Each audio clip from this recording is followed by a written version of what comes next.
Olá pessoal, estamos aqui ao vivo para mais uma live, né?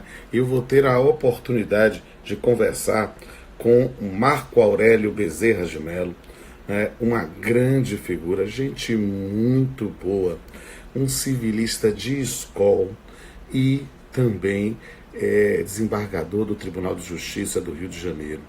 Uma figura bem rara, gente boa pra caramba, né? Que eu conheço da nossa confraria dos civilistas, amigos que se reúnem para bater papo e conversar sobre direito civil.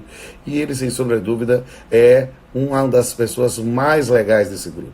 Além disso, ele também é meu confrade na Academia Brasileira de Direito Civil. E ele está chegando aqui, eu já falei com ele há pouco, né? Ele estava dizendo assim que ele estava ainda começando nesse mundo das selfies, né? Eu vou já colocar, inclusive, aqui o tema, que é regras emergenciais. Emergenciais de direito privado. A gente vai trabalhar isso, que obviamente serve para o direito privado como um todo, inclusive o direito civil, né? E vamos ver, ele deve chegar daqui a pouquinho. Estou puxando aqui, quem sabe ele já tem entrado, que ele disse que ia entrar aqui. Eu estou puxando aqui já pelo Instagram da esposa. Muito bem, já estou aguardando. Ele vai entrar. Está aqui, ó, conectando e o pessoal está entrando. Olha só, Olá, salve, salve, nosso desembargador, grande figura, que não perde elegância nem no isolamento presencial. Olha só, eu aqui de camisa básica, tentando aqui nesse nosso isolamento tentar aprender e servir a comunidade, e aqui tendo a honra, o prazer, o privilégio de entrevistar doutor Marquinho, o desembargador Marco Aurélio Bezerra de Mello, grande figura, grande civilista, meu confrade da Academia Brasileira de Direito Civil e o membro mais simpático da Confraria dos Civilistas. Meu amigo, que prazer receber você aqui no Instagram. É sua primeira live? Só para eu saber. Não, eu tenho participado de algumas, mas é como se sempre fosse a primeira, porque eu estou ainda aprendendo esse novo mundo. Eu E eu estava botei dizendo que esse blazer eu em vou. homenagem a você, que você é sempre elegante, pô. Você é o cara, rapaz. Eu estava brincando, que a gente estava dizendo assim que muitos amigos, né? A primeira live da vida tem sido feita comigo. O Anderson Schreiber fez a primeira comigo, depois já fez um monte, né? A Karina Fritz, a Fabiana Basotto, o ministro Douglas. Tem um monte de gente aqui. Eu digo, olha que beleza, estou aqui desvirginando meus amigos aqui virtualmente. Né? Mas, querido, eu não fujo à regra, não, porque eu participei daquele Zoom, o outro webinar, mas Instagram é o primeiro. Instagram primeiro, então você também está perdendo a virgindade no Instagram comigo. Que bom, vou botar no meu currículo Lattes isso aqui. Vai ser uma oportunidade. Pamplona, a gente não tem nada contra, muito pelo contrário. Mas não é meu nome de guerra, Dani Muniz. Não, Tá é o nome da minha mulher. Sabe disso, não. É isso. Esse bullying eu tenho que fazer, né? É porque eu Então, não tenho eu tenho que Instagram. dizer que Dani Muniz pode ser seu nome de guerra ou, eventualmente, é a prova inequívoca de um homem apaixonado. Faz o Instagram pelo perfil da mulher. Muito bem. Sensacional. Querido, vamos bater o nosso papo aqui. Vamos, porque meu a gente amigo. tem aqui. Disposição. Vamos aqui, e é um tema realmente muito importante da ordem do dia, né? Justamente a compreensão dessas regras emergenciais de direito privado. E a gente marcou, eu estou numa maratona de lives, você sabe, eu estou Eu sei, eu vi, tá vendo? né? E aí já foram mais de 150 lives, né? Dentro da coisa do isolamento, ficar servindo as pessoas, servindo Verdade. a comunidade jurídica, né? Tendo essa oportunidade de bater o papo. E eu sempre, claro, eu faço lá com o meu anjo da guarda, que é a Martinha, minha assistente, ela coloca lá, tenta colocar todo mundo, entender todo mundo, mas aí já estou marcando live para julho. Mas a sua Aí a gente conseguiu dar uma brecha, porque eu queria muito fazer uma live contigo. E a gente marcou essa data, assim, sem ter uma noção se o projeto de lei 1179 iria virar lei. E hoje nós já temos a informação de que, tendo sido aprovado, já está no gabinete da presidência para sanção. Então, nós podemos falar, eu acho que falar sobre regras emergenciais de direito privado é falar justamente sobre esse direito de exceção ou direito de crise, né? Especificamente tentando buscar um sistema normativo que comporte as nossas apreensões nesse momento, as nossas grandes questões de direito privado, e termos hoje já a iminência de tornar-se lei, já nos permite falar de tudo. É claro que a gente sabe, todas as lives eu deixo disponível no Instagram, inicialmente ficava só 24 horas, agora já entra direto no feed, e dentro dessa linha, agora eu boto lá no feed e também boto no canal do YouTube. Eu vou ter o prazer de dizer isso. Então, a gente vai discutir nesse ponto, literalmente, assim, com o fogo queimando para sair a lei. E aí, o que é que acontece? A gente precisa explicar para o cidadão, né, o óbvio. O projeto de lei já foi aprovado. Então, na verdade, não vai ter modificação. Pode ter veto. Ou seja, alguma coisa que a gente explicar aqui, debater, pode eventualmente não passar, mas só no veto. Não tem como ser diferente, porque o processo legislativo já se completou na parte do Poder Legislativo e apenas agora é a sanção presidencial. Então, é sobre esse projeto de lei, que, na verdade, é o mais importante diploma no tema de regras emergenciais de direito privado, que eu gostaria de trabalhar contigo. E aí quero fazer o seguinte, como você é o cara, né? You're the guy, you're the man, você vá dizendo aí, seguindo a linha do projeto, e a gente vai batendo esse papo, dando os pitacos. Tá ótimo. A palavra é tua. Bom, primeiro, Pamplona, eu quero te agradecer essa oportunidade. Eu sou novato nessa nova tecnologia, mas não há mais espaço para retrocesso. Nós temos que avançar nessa linha e eu te agradeço muito pela oportunidade. Agradeço também a quem está nos honrando aqui. Esse projeto de lei, como você antecipou, ele traz regras emergenciais no âmbito do direito, apenas no direito privado.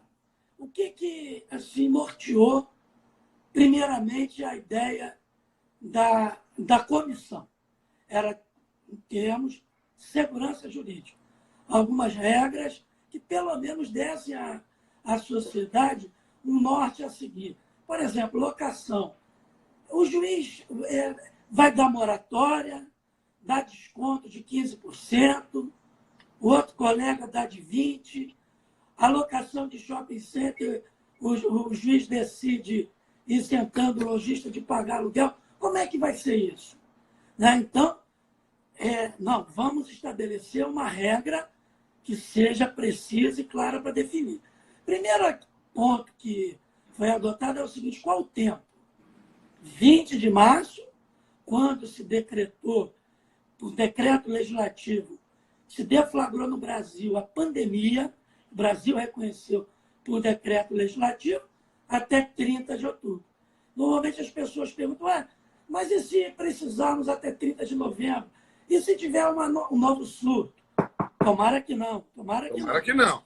Não é? Mas se tiver um adendo à lei, um novo projeto emergencial, até por medida provisória. Porque vai estar mais do que justificado. Aí acho que a relevância e urgência, se fosse o caso. Com certeza. Então, fixou isso. Eu tenho até brincado, você também dá aula de introdução ao estudo do direito, quando a gente vai falar da lei de introdução ao direito, as normas do direito brasileiro, a gente fica com dificuldade de ter exceção do artigo 2º, quando ele fala as leis excepcionais. Com exceção. Essa vai ser um bom exemplo, e é um exemplo que a gente vai usar agora pro resto da vida. Nós agora vamos ter um exemplo, tirando as leis excepcionais, só por revogação, a revogação, etc. E aí ela pensa alguns pontos importantes. E vamos nessa interlocução, você vai falando, eu vou falando, a gente fica aí batendo um papo. Primeiro que me parece interessante, prescrição. Porque, olha só, o cidadão está com milhões de problemas, né? Milhões, nós todos, com milhões de problemas. Não é exatamente todo mundo no mesmo barco, porque tem gente numa situação muito mais difícil que a nossa. Por exemplo, eu e você, servidores públicos, enfim. Estamos com dificuldade, mas temos ali um rendimento que nos permite uma vida com dignidade. Certo. Isso tem que ser dito. Mas está difícil. Você imagina, com tantos problemas, e o titular de direito subjetivo ainda tem que ter o cuidado de interromper a prescrição. Então, a prescrição, dependendo do caso, ou está impedida de correr, se por acaso a pretensão iniciar no momento da pandemia, ou se ela vier correndo, fica suspensa de 20 de março até 30 de outubro e depois. Que as causas, eu estou falando mais porque temos alunos aí.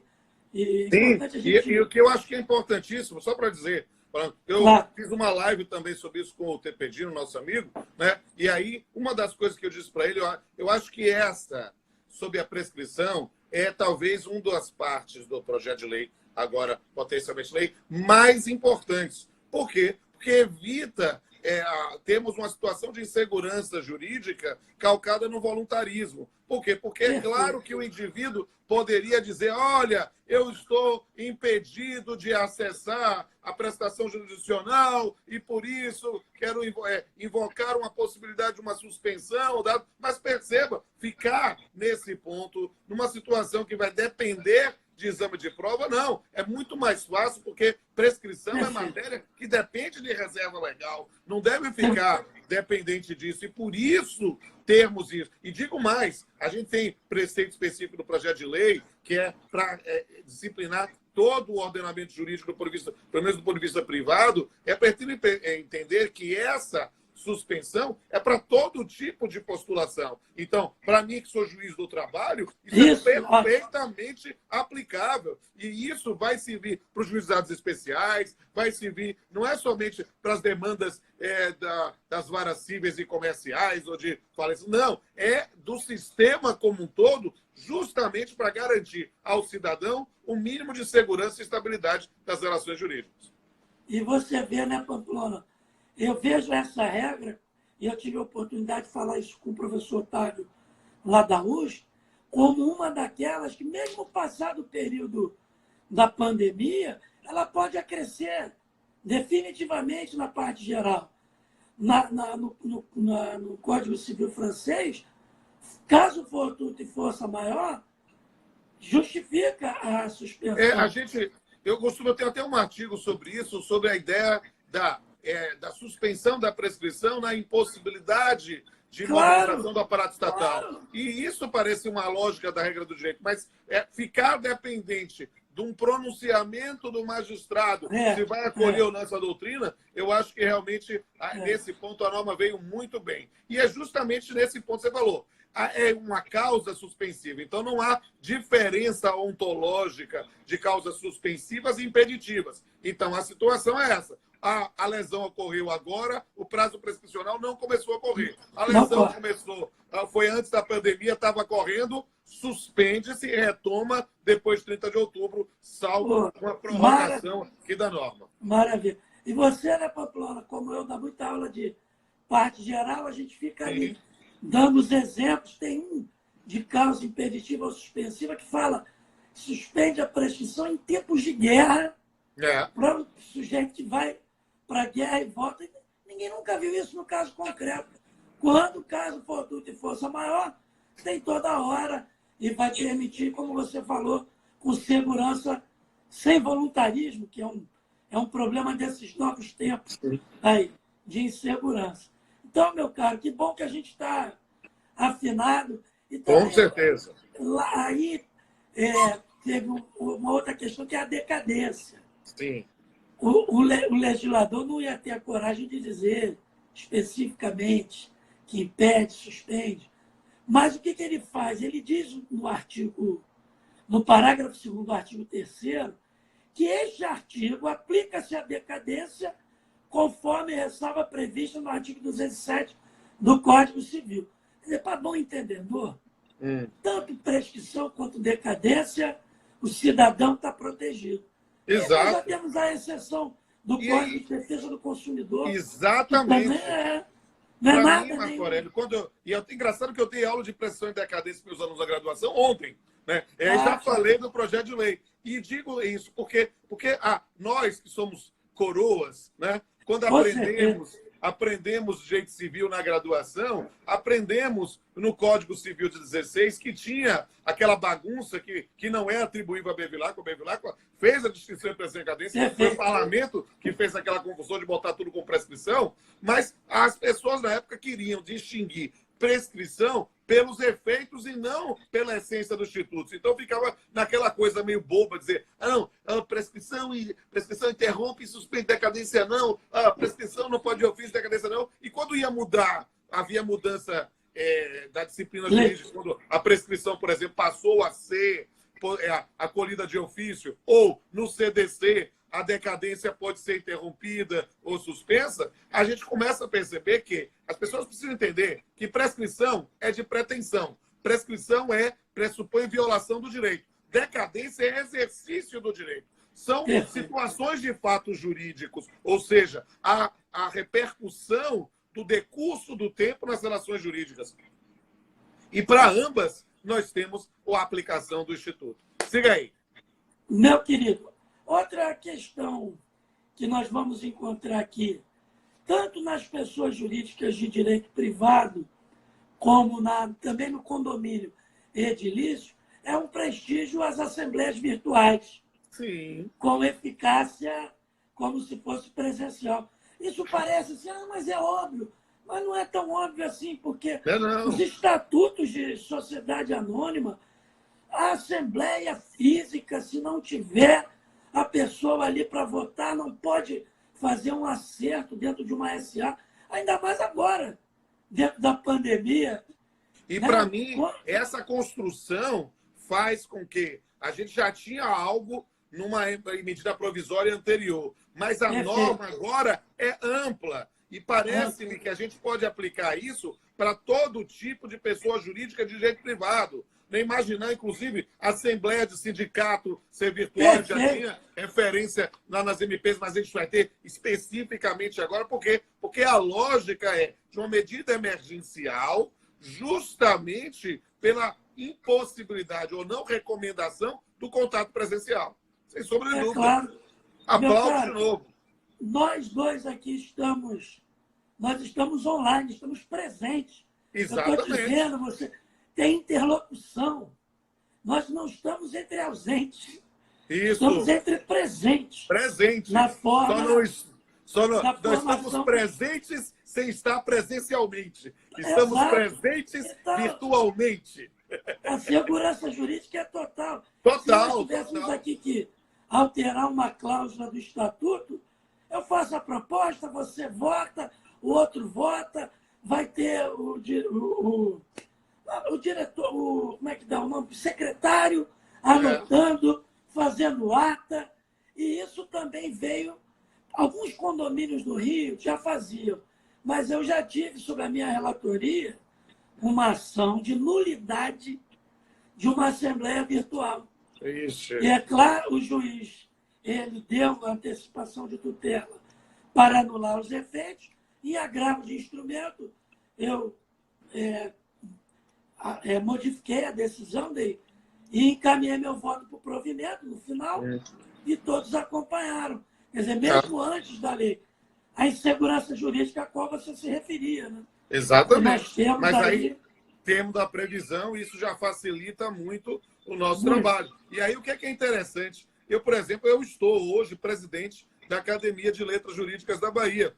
E antes da gente entrar em pandemia, a gente estava no processo de reforma estatutária. Tinha marcado a Assembleia. Aí o que acontece? Nesse período, até mesmo porque a faixa etária dos membros da academia às vezes chega a 90 anos, aí eles dizem, olha, suspende tudo, não sei, mas agora vamos verificar como é que está o acesso digital de todos para poder realizar. O importante é que a gente garanta a cada um a possibilidade de se manifestar. E digo mais, a via virtual, garantido-se o acesso digital, é muito melhor do que a presencial. Segurança, com certeza. Segurança, deslocamento. Imagina aí no Rio de Janeiro, o pessoal que reclama que a pessoa que mora na Baía da Tijuca não quer ir para onde quer, no Botafogo, não sei o quê.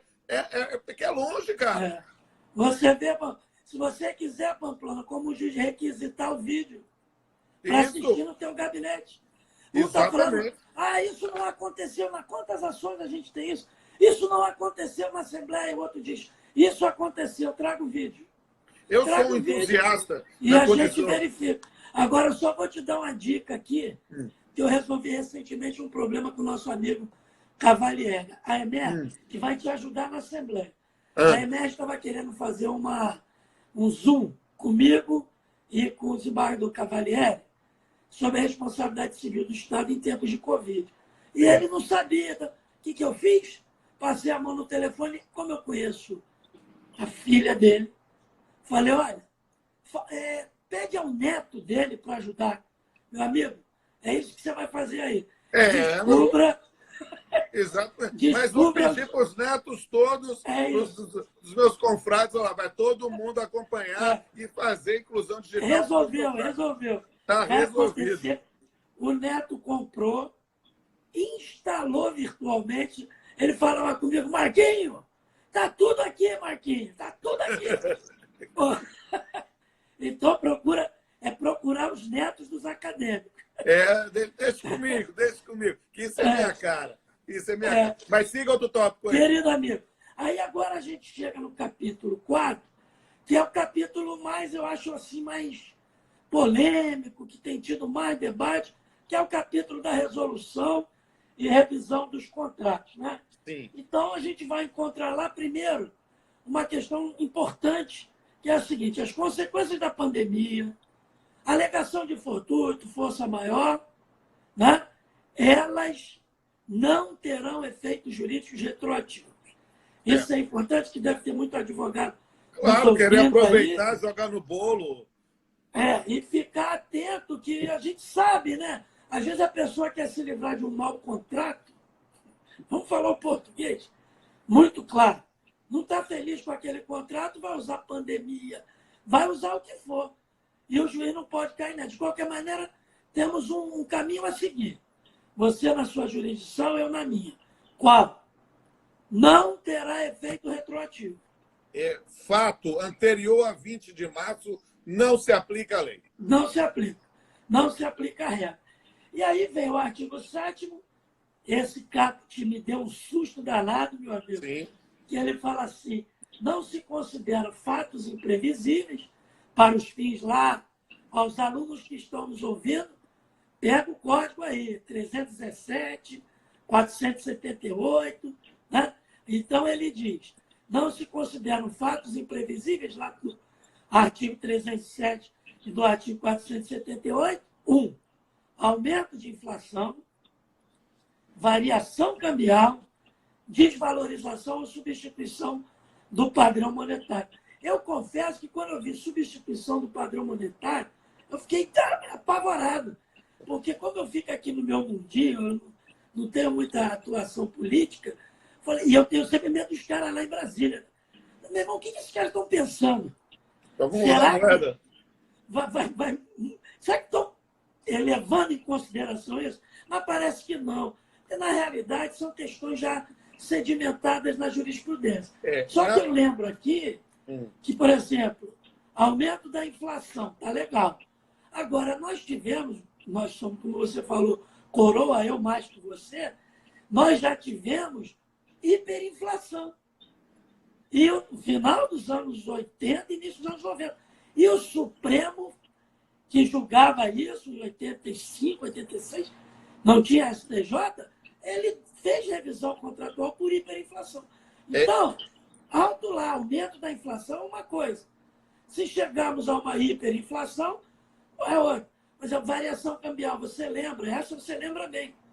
Quando teve em 99 o liso. Sim, existe. Né? O consumidor dormiu devendo 10 e acordou devendo 20. O STJ fez a revisão. No caso, reais, né? Porque a prestação indexada do carro dele lá no dólar. Você lembra Eu disso? lembro A disso. gente E eu digo juntou o seguinte, tudo. Marquinhos, esse dispositivo é um dispositivo que o meu posicionamento está bem assentado nesse ponto. Para mim, é a lógica de interpretar a norma como uma norma temporária. Ela diz respeito especificamente às relações jurídicas travadas nesse momento e não quer dizer que qualquer fato pretérito ou futuro nesse período vai dizer como uma situação que autoriza a modificação. O grande lance, na verdade, é dizer que aumento inflacionário não gera teoria da imprevisão é negar tudo. É negar a própria teoria, porque a correção monetária foi inserida no ordenamento jurídico brasileiro pela jurisprudência justamente com base na teoria da imprevisão, com a ideia da cláusula rebus sic stantibus, lembra que a gente estudou pelo Código 16, era na regra do nominalismo. Então, na verdade, a gente foi no campo construindo jurisprudencialmente. A lógica é imaginar que esta norma, essa lei que vai sair, ainda não temos o número, só tínhamos do projeto de lei, ela, na verdade, quer disciplinar especificamente situações vividas em função da pandemia. E isso, na verdade, não decorre da pandemia, mas pode aplicar a teoria da imprevisão para outro. É outro fundamento. Pamplona, eu tenho a impressão, quase a certeza, que você falou agora a coisa mais importante para a compreensão, e nessa live que a gente está fazendo. E eu vou repetir isso dando a paternidade, que não tinha me ocorrido. A forma correta de interpretar essa lei é tendo como premissa o que você falou. Essa lei é uma lei excepcional para um período totalmente extraordinário, inimaginável. Eu lembro a você e aos colegas que estão nos ouvindo que ela é tão imprevisível, a pandemia, que a maioria dos contratos de seguro de vida, por exemplo, o meu, essa questão já daria uma live. Não estou entrando nesse ponto. É só para demonstrar o quão imprevisível é. Está lá. Como cláusula de exclusão do pagamento da indenização por seguro, a existência de pandemia. De tão extraordinário que é uma epidemia que atinge todo o globo. O que é pandemia? É uma epidemia que tem no planeta proporções inteiro. mundiais, é isso mesmo. É isso mesmo. Então, assim, para quem vou está até perguntar para o corretor de seguro também, se dá, porque provavelmente a minha está nesse bolo também. É verdade. Agora, é bom que, assim, de qualquer maneira, a maioria das seguradoras, ainda bem a minha, já mandou um comunicado que está renunciando à cláusula. Eu falei para a minha mulher, eu posso ir no supermercado, no bar não, porque o segurado não pode desafiar o risco. Exatamente. Então, no bar não. Mas eu estou autorizado a ir no mercado para fazer as compras. Você está com liberdade provisória. Liberdade provisória. Muito bem. E agora, mestre, outro ponto importante, você que é um contratualista de excelência, que tem um mérito nesse projeto de lei. Vamos repetir o nome para o pessoal que está na faculdade ainda. É Projeto de Lei 1179. Quem quiser, 1179. Se clicar no Google, Projeto de Lei 1179, aparece. Primeiro ícone, vai aparecer Câmara lá dos Deputados. Você clica e vem na íntegra. Já com a assinatura do Davi Alcolumbre, que foi enviado por Congresso. Mas, enfim, que é uma questão interessante, que pelo menos eu vi. O parágrafo 1º do 7º, ele respeita as outras formas de revisão contratual. Porque se a gente parar para pensar no direito privado, nós temos a revisão contratual do Código Civil, imaginada para contratos paritários. Então, fato imprevisível, extraordinário, aquele efeito gangorra, que é chamado, né? O de cima sobe, o de baixo desce. Tem até uma música, né? Você dançou muito. As meninas. O de cima sobe, o de baixo desce. E o de baixo desce. Você dançou muito. Xibom, bom. Isso aí. Em Salvador, tem que ter esse requisito. E está lá no 478, combinado com 317, para permitir a revisão. Nós temos a revisão do Código de Defesa do Consumidor. posta como direito básico, fundamental do consumidor. Que, primeiro, só ele pode, é direito exclusivo do consumidor. A onerosidade excessiva ali, posta objetivamente, alguns até dizem da teoria da causa objetiva, isso é meio complexo na doutrina, sendo causa objetiva ou não sendo, o fato é que é uma onerosidade executiva com molho de jabuticaba. É brasileiro aqui. O consumidor prova que o contrato se mostrou excessivamente oneroso, evidentemente aquele contrato que se protrai no tempo, é o contrato da revisão, e é possível salvar o contrato restaurando o equilíbrio contratual. E também faz referência à lei do inquilinato, à revisão do aluguel, no artigo 19. Então, eu acho bacana quando a lei respeita as categorias jurídicas, as situações jurídicas postas. Como é bom lei feita por jurista, né, meu amigo? Eu digo, essa lei, quando sair, vai ser uma das melhores leis produzidas nos últimos tempos no ordenamento jurídico brasileiro. Porque está tão cansado de fazer crítica a preceitos normativos feitos a facão, né? E a gente vê alguma coisa maturada. E eu vou dizer mais um ponto. Nesse ponto, talvez eu tenha um posicionamento firmado extremamente crítico, mas extremamente crítico mesmo. Não da lei não, eu aplaudo a lei.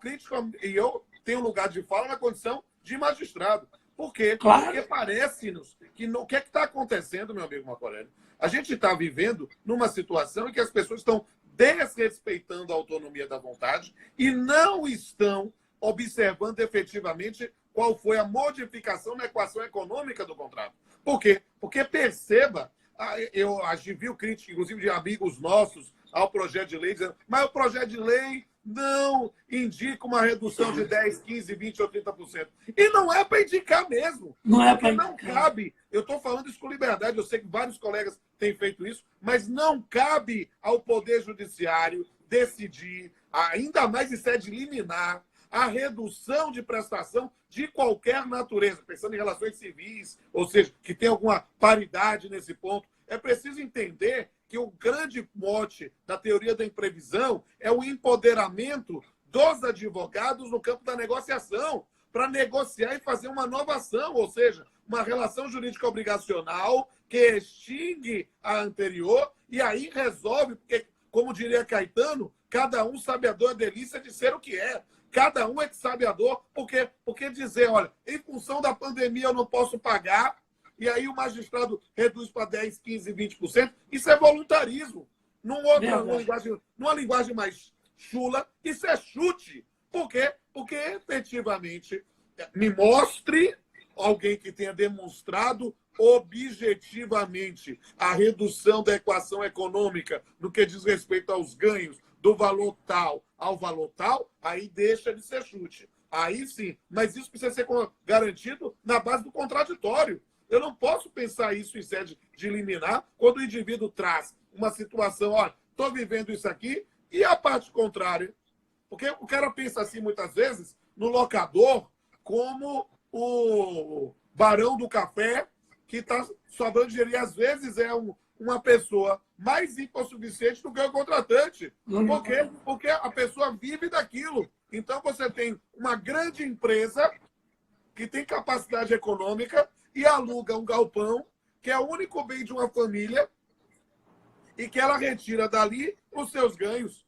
E aí, nesse ponto, o indivíduo já faz de maneira em sede liminar. Não, reduz aqui 10, 15, 20. Não, você precisa garantir contraditório e exortar as partes a uma solução negociada.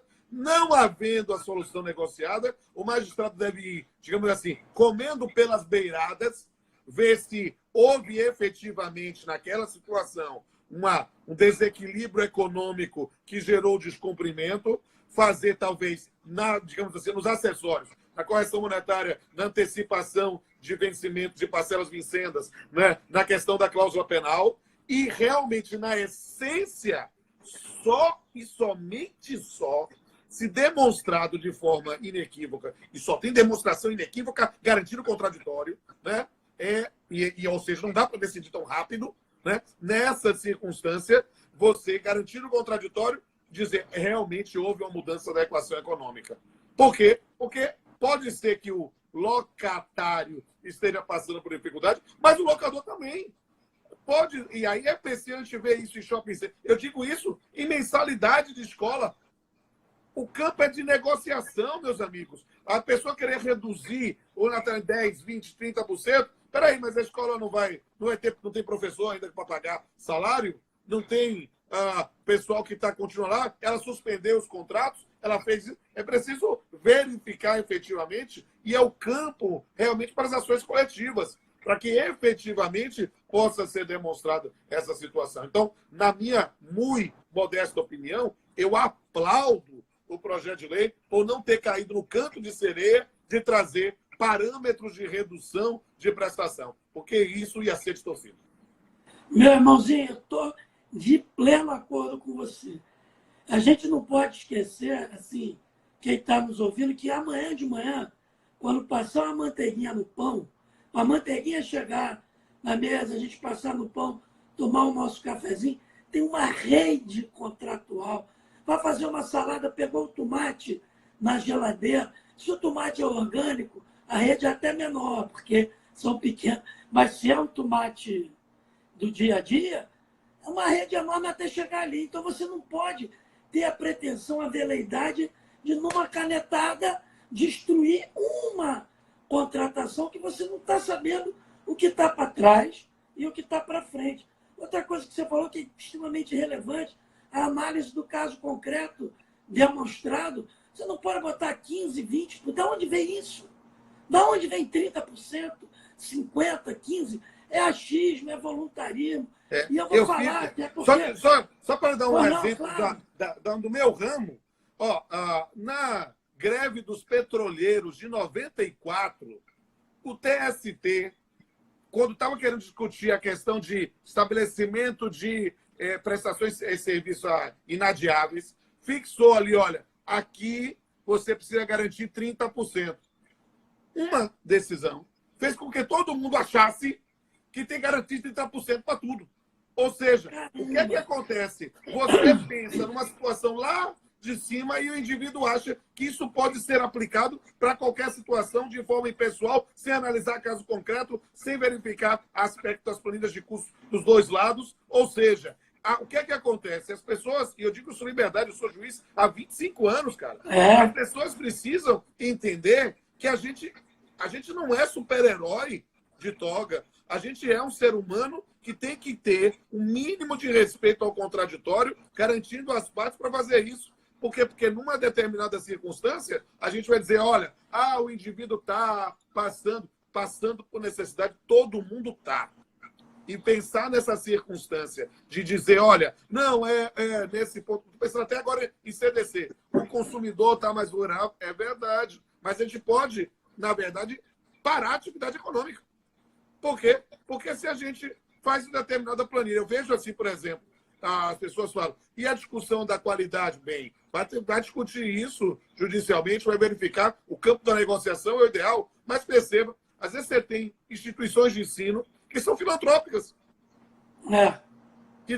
que são religiosas.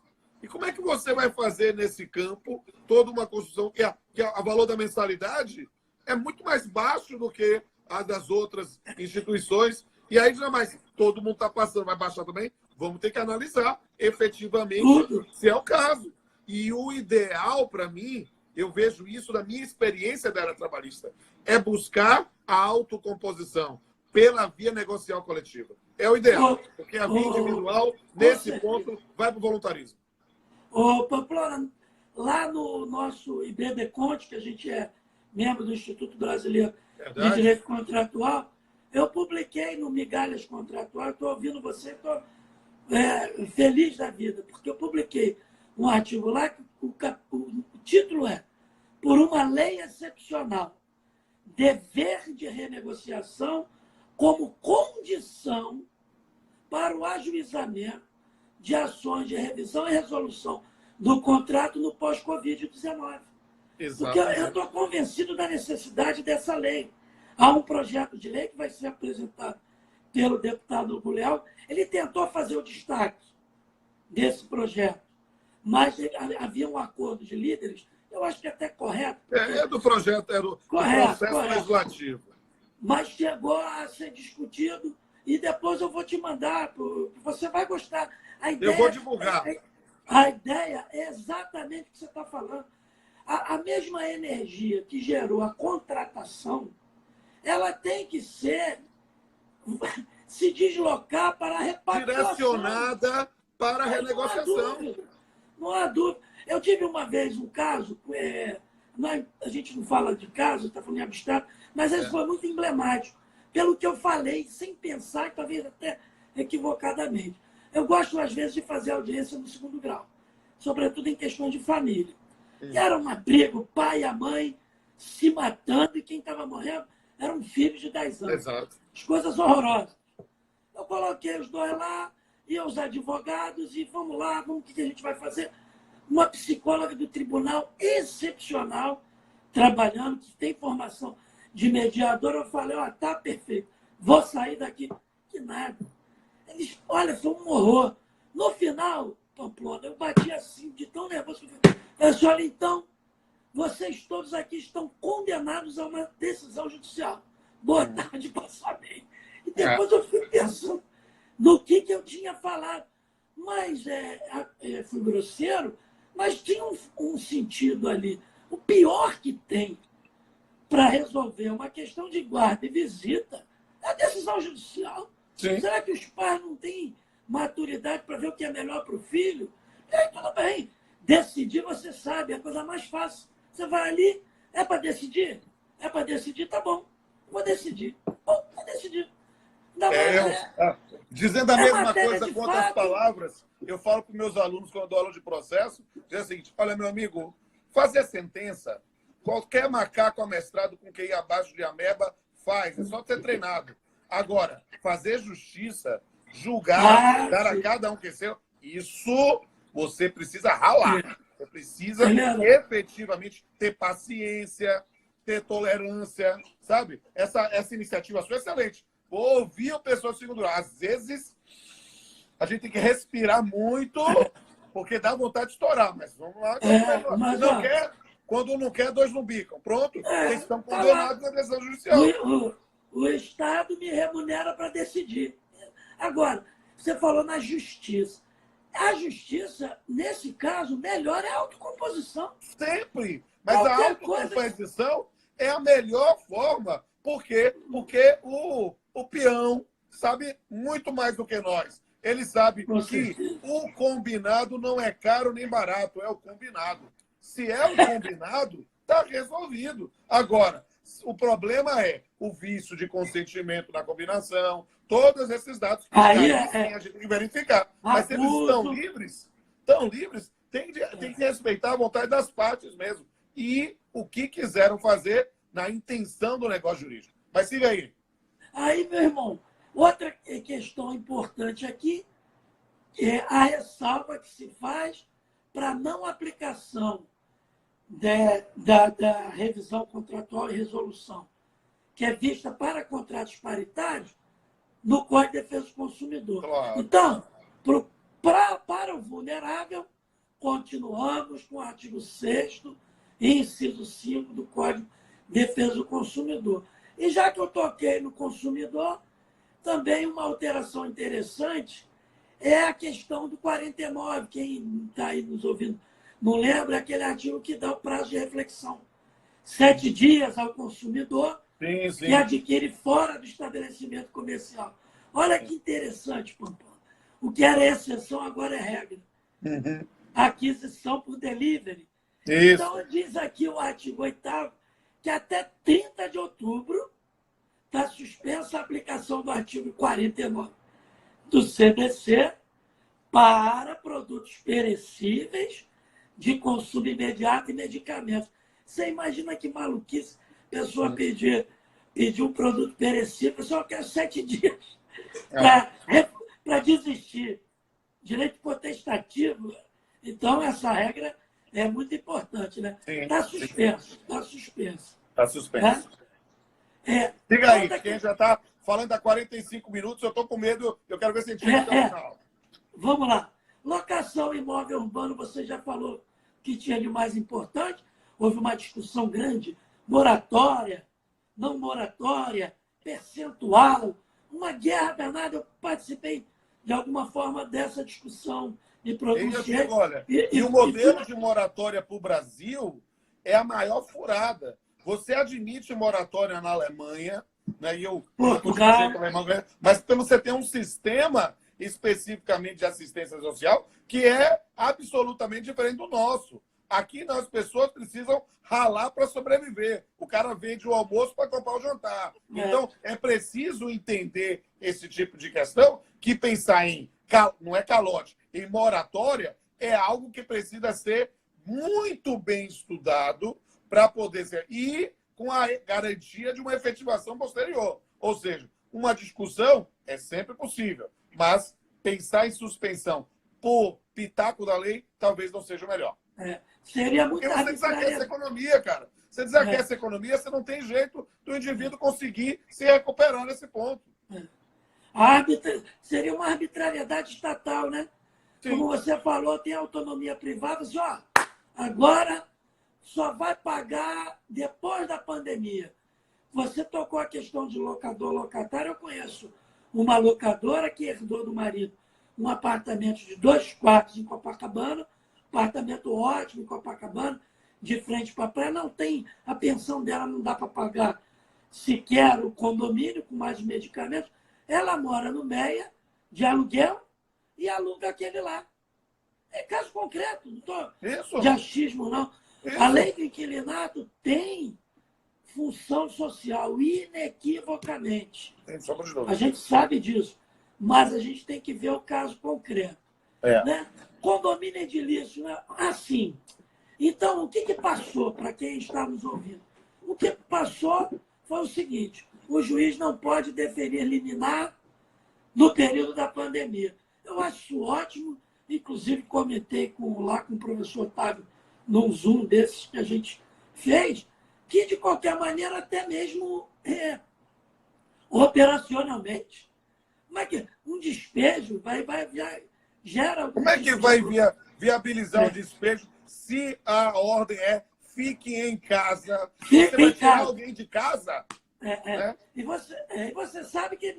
Olha, os colegas da Bahia, eu não acredito não, mas vários colegas aqui no Rio acharam um absurdo. Eu vou decretar despejo. Gente, é desumano decretar despejo. Desculpa, em tempos de pandemia. Você pensa nesse segundo, de que arrume outra forma para efetivar a prestação judicial da cobrança, se for o caso, e aí, nesse caso, use Bacenjude, outras formas, e não deixar a pessoa, porque aí você resolve essa situação. Porque, raciocínio, quais são as exceções em que eu posso deferir o despejo, mas não liminar ao final? Olha, a gente vai ver, o cara vai usar para uso próprio, temporada, aí faz sentido. Tirando isso, é absolutamente desumano. Nesse período. É insensível. Que eu estou esperando publicar a lei, que eu já vou escrever um artigo, um textinho, pedindo, por analogia, a aplicação disso aqui para as ações possessórias. A liminar possessória que envolva imóvel para moradia, pau que dá em Chico, dá em Francisco. É uma ação que antigamente a gente aprendeu. Eram ações executivas lá do centro. Exatamente. Lembra disso? Havia uma execução sem processo de execução. Né? As ações parecidas com a ação mandamental, enfim. Então, foi o que passou. Né? Condomínio edilício. Eu acho que a gente conclui assim: prisão de alimentos está fora. Já estava suspenso, só domiciliar. Né? Exato. E é lógico, fique em casa. E a gente tem que parar também de ficar desenvolvendo essa cultura de achar que a única forma de efetivar a prisão, eu costumo dizer, aí eu falo para meus amigos, sabe, meu amigo irmão Pablo Estoso, meu parceiro, eu fico dizendo, olha, meus amigos da Justiça Estadual, vocês têm que ser mais despudorados com Bacenjude. É muito melhor do que você mandar prender alguém. Bloqueie as contas. E aí você efetivamente vai, satisfaz o crédito, faz com que atenda a finalidade dos alimentos e depois, aí sim, agora, não sendo possível, porque você só pode prender numa situação de dívida inexcusável, recurso inexcusável, aí você é inexcusável por quê? Porque ele tem que patrimônio. Vá no patrimônio que você acha que faz com que se torne inexcusável a recusa. Ó, você citou o teu parceiro aí, eu vou citar o meu, que tem raiz baiana, que é o nosso querido Leone. Ele, rapaz, ele tem um texto e no próprio volume de família, ele senta a bordura nessa prisão civil, mas bate de mão aberta. Ele fala, algumas coisas assim que eu estou me lembrando. O Brasil é um país de trabalhadores informais. Então, bota o sujeito preso 90 dias, ele não vai vender, o camelô não vai vender ali o produto, ele não vai prestar o serviço. O sujeito é personal trainer. Você vai botar um personal trainer na cadeia, e aí como é que ele vai ser personal? Como é que ele vai te ensinar ali o boxe? Que eu fico vendo você. Você já está quase dando aula, né? Para o teu personal. Mas como é que ele vai fazer o trabalho dele? Então, como já tinha uma recomendação 62 do CNJ para os juízes decretarem, se for o caso, porque também não tem como a lei falar, teria que ter uma emenda constitucional, sei lá. Exato. Não dá. Mas prisão domiciliar foi o que arrumou. E já para concluir, meu irmão, que eu sei que você tem um compromisso aí maravilhoso. Eu assistia, eu ainda era Pamplona acadêmico, e depois eu já defensor público, assisti outra palestra, e depois eu tive a honra, num congresso chamado Os Notáveis, que não tinha nada, eu não tinha nada de notável, mas fui convidado a fazer lá uma participação, 3 palestras do Calmon de Passos. Nenhuma das 3 eu esqueci, tinha um dedinho, na verdade. Ele não tinha o dedo midinho, então aí ele fazia assim. Mas olha, de uma eloquência, de uma competência, de uma coragem, né?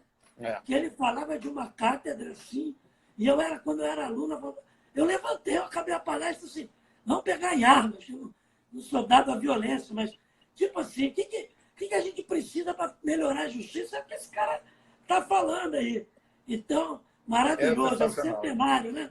E vai ter. Quero convidar todo mundo que está assistindo, e o próprio Marco Aurélio, a gente vai fazer agora, às 18 horas, por isso que está no arremate, né, um evento que é comemorativo aos 100 anos de vida de Calmon. Ele nos deixou há 12, né, mas eu fui assistente dele 4 anos, então, ainda mais como presidente da Academia de Letras Jurídicas, que ele era membro, eu não posso deixar de ir. Mas, Marquinho, eu tenho que ir arrematar. Então, eu quero dizer que esse papo está muito bom, mas eu vou lhe dar aqui as palavras das suas considerações. A última questão, Pamplona, é a questão dos condomínios edilícios, né? Sim. Que estava dando muito problema no síndico determinava o fechamento da área comum. Eu paguei por isso, eu pago a cota condominial, eu tenho meu futebol semanal, quem é você? Aí ia lá, eu soube de casos que, inclusive, utilizava alguns apetrechos para abrir a cerca e jogar coisas horrorosas. Agora vai ser lei federal. Aumenta-se, como você falou muito bem, em caráter emergencial. Essa é a forma de interpretar, eu vou chamar de interpretação PUMPS. Pronto, está fechado. Pode batizar. Em caráter emergencial, está aumentado o rol do 1348 do Código Civil, que é aquele dos poderes do síndico. Então, ele pode restringir a utilização das áreas comuns para evitar a disseminação do coronavírus, respeitando o acesso à propriedade exclusiva. Pode também restringir, obviamente, a realização de reunião, festa. Ah, mas eu tenho a festa de 15 anos da minha filha. Minha querida vai fazer de 16. A de 15. A de 15 não vai poder fazer. Não vai. Não, a culpa não é do síndico, não é da lei, é da pandemia.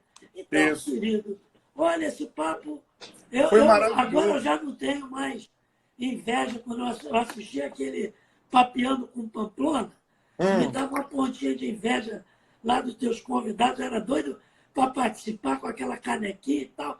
Então, um pouquinho já me deu Já uma sentiu o satisfação enorme. gostinho? Quem sabe no pós-pandemia o Papeando volte e aí a gente vai fazer um Papeando com o Dr. Marquinhos. Vai ser uma honra. E, meu amigo, receba o meu abraço, né? Registro aqui publicamente a minha admiração. Quero dizer a todos aqui que procurem ler os livros aqui do Marco Aurélio Bezerra de Mello. Ele tem uma coleção sensacional com o Leone, que é uma figura muito rara também. Então, vocês vão conhecer a doutrina dele, porque ele realmente é um jurista de escola e uma criatura sangue bom, como a gente fala do Rio de Janeiro. Querido, um grande abraço para ti. Para você também, E adorei que você tenha perdido a virgindade em lives no Instagram comigo, né? Que agora você já possa caminhar faceiro nas redes da internet. Um beijo, querido. Um beijo, querido. Sou teu fã, sou teu fã. Eu também. #sou fã.